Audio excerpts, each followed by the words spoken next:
Some days after work, I sit down in my car and my brain feels cooked. And it's not the job.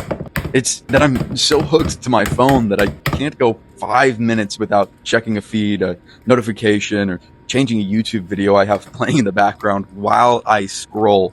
And then I go right back to my computer screen. It's bad, dude. Some of my screen time reports come back at 8+ hours a day. 8. That's a problem. And it's one I've been working on with some intention lately. And that intention led me to this audiobook. I'm starting to worry about this black box of doom. I've been on this quest to consume media with at least some merit.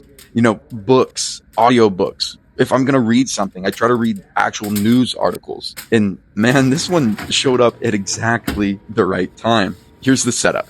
A stay-at-home loser gets called for a lift and meets this girl who's been hired by a mysterious billionaire to drive a black box across the United States. Just deliver it outside of Washington, D.C. by a certain date. Meanwhile, this guy, he's a Twitch streamer, his fans catch wind of this trip, and concern for his safety, it all kind of devolves into this full-blown conspiracy and paranoia, and the whole world starts to crumble around them over one question: what's in the box?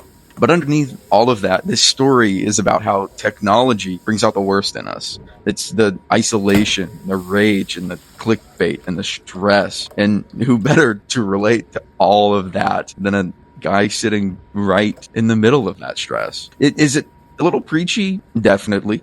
There's a character who is basically the poster child for enlightened, post-hallucinogen, non-technology user, and she is back from the other side to tell us how bad our phones are. But the thing is, she's right. It's eating our brains. It's eating mine. And why do I keep coming back to something that gives me no fulfillment and just leaves me zapped? That's what this book handed me on a platter. A reminder that life is not a desk and it is not a phone for 10 hours a day. I've got family, friends, and people I love, but I've got to love and build myself up too. So the narration was fantastic because I did listen to this on an audiobook and I was hooked start to finish. And really, I'm a little sad to be out of that dystopian world because even there, in the midst of all that chaos, there was hope. And it's refreshing because they're in our world too. You just have to step away from the screen. And yeah, I get the irony of saying all of this while I make a YouTube short or a TikTok, but